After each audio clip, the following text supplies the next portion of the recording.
Olá pessoal, meu nome é Clarissa Melim. No vídeo anterior eu falei sobre 10 dicas para liderança em home office. E aí me pediram para falar um pouquinho sobre como o liderado deve agir. Será que é muito diferente?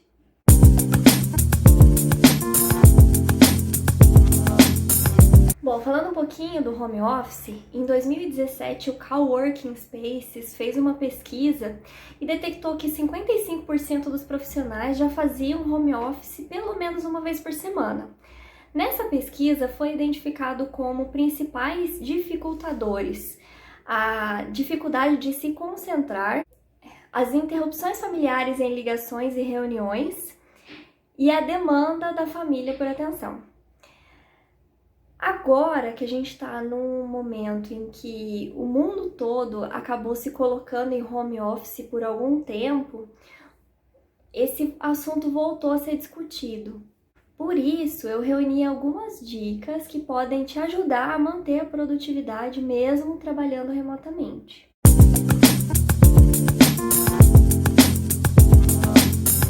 Ele deve ser um espaço separado dos outros cômodos da sala. Por quê? Para evitar o máximo das interrupções. Se você mora sozinho, você não tem esse problema, mas para as pessoas que dividem apartamento, dividem a casa com outras pessoas, a gente acaba tendo muita interrupção. O que eu faço aqui? Pela manhã, que é mais silencioso, eu trabalho na sala, que a minha filha fica assistindo a aula online dela no quarto. Aí à tarde, que as duas meninas estão mais livres, eu acabo deixando a sala para elas assistirem televisão e venho pro quarto, fico num lugar mais fechado, mais sozinha. O local que você escolher tem que ter uma boa conexão à internet, para você não ficar se interrompendo muito, não te atrapalhar demais, né? E é importante também conversar com os familiares e explicar para eles que naquele momento você não pode ser interrompido. Isso evita muito o número de interrupções durante o dia. Eu sei porque eu tenho uma filha de 5 anos e ela entende muito pouco do que está acontecendo, né?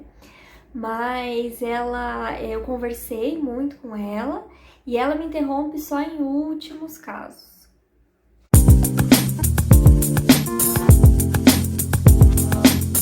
Bom, a segunda dica é criar uma rotina. O que é isso? Quando você vai para o escritório, você tem uma rotina, você levanta, você toma banho, se arruma, vai para o escritório de carro, a pé ou de bicicleta, enfim.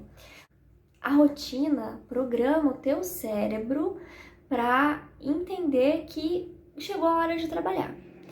Quando você está em casa, você perde esse referencial de rotina. O ideal é que você crie uma rotina para levantar, tomar café da manhã, se vestir, colocar lá a roupa do trabalho, não precisa ser a roupa que você ia para o escritório, mas tirar o pijama, né?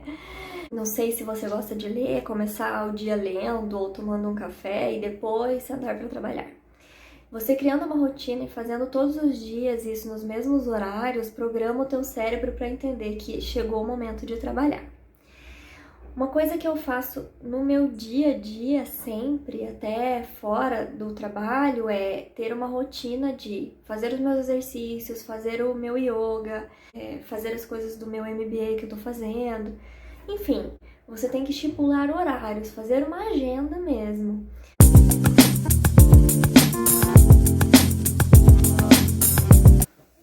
A terceira dica é mexa-se. Você tá em casa e às vezes você passa 6 horas lá, 8 horas trabalhando e percebeu que você praticamente não se mexeu. Isso não é saudável. Quando você tá no escritório, você toda hora levanta para pegar um café, para ir ao banheiro, para fazer qualquer coisa.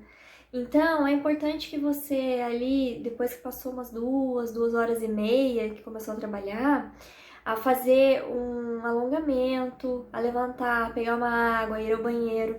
E essa é uma das dicas que eu mesma tenho dificuldade em seguir. Às vezes eu passo o dia todo trabalhando e eu esqueço de ir ao banheiro.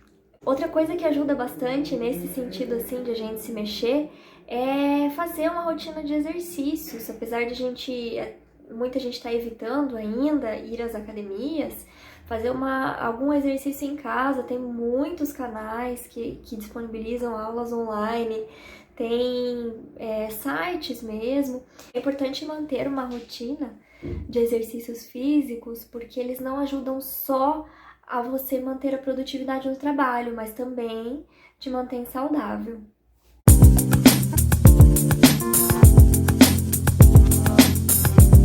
Disciplina. É importante manter os limites entre a vida pessoal e o trabalho. A gente trabalhando em casa acaba se confundindo um pouco com isso. Às vezes parou de trabalhar e continua ali pensando no trabalho, e isso é uma dificuldade que a gente tem também no trabalho presencial, mas a gente precisa manter essa disciplina, porque isso pode gerar ansiedade, pode gerar estresse excessivo. A não ser que você tenha uma jornada de trabalho muito flexível, o teu trabalho tem que ter um início, um horário de início e um horário de fim.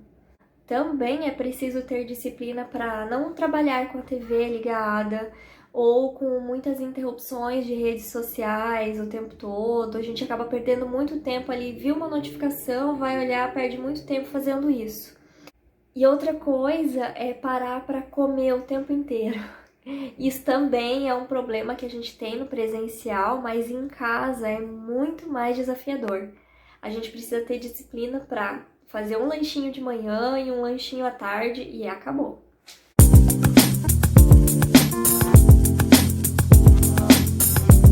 Se você tem dificuldade em se organizar nas inúmeras tarefas que você tem que fazer no dia a dia, você pode utilizar aplicativos para te ajudar nisso. É um aplicativo que eu uso bastante para me ajudar na organização, até assim brainstorming de ideias, inclusive para vídeos ou ideias do meu trabalho da faculdade, até do meu trabalho mesmo. Eu utilizo o Evernote. O Evernote é um aplicativo que você pode incluir ideias em texto, em vídeo e até mesmo tabelas. Você pode organizar as suas ideias assim. Então, eu uso muito ele para enquanto eu tô em fase mesmo de pensar naquilo que eu vou falar, enfim. Um aplicativo que eu fui apresentada recentemente é o Mural.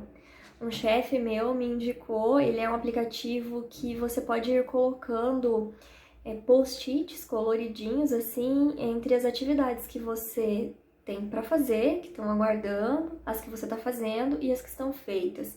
Isso ajuda muito a gente a entender a prioridade das tarefas, né? E também a ver as coisas sendo realizadas, porque às vezes a gente não enxerga o resultado e dá aquela ansiedade também que parece, meu Deus, parece que eu não tô fazendo nada, né? Mas assim, se eu for falar de todos os aplicativos que eu uso no dia a dia, já daria um outro vídeo. Você tem que buscar ferramentas que te auxiliem naquilo que você tem dificuldade, sabe?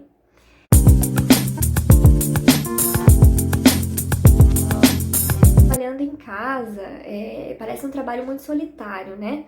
Mas é muito importante você manter contato com os colegas de trabalho, manter o brainstorming mesmo. Às vezes, vocês estão com algum problema na equipe que, de repente, conversando, vocês resolvem. É muito interessante quando a gente marca aquele tipo de reunião que a gente só vai discutindo o assunto e vai surgindo ideias. Isso é muito enriquecedor para todos os lados que estão ali na conversa. E como eu falei no vídeo anterior, a comunicação é muito importante. Se você tem dúvida, se você tem qualquer tipo de aflição, comunique o seu supervisor, fale para ele, não estou entendendo como eu faço isso, eu não sei, estou perdido, eu preciso de uma luz. Sempre converse com o seu superior, com os seus colegas, com todo mundo. A comunicação é extremamente importante, principalmente no trabalho remoto.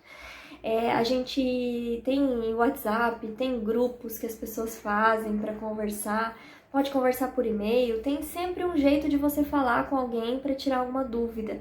Em último caso, ligue para o colega, ligue para o seu gerente. A gente precisa sanar essas dúvidas para não causar mais ansiedade ainda desse momento que a gente está vivendo.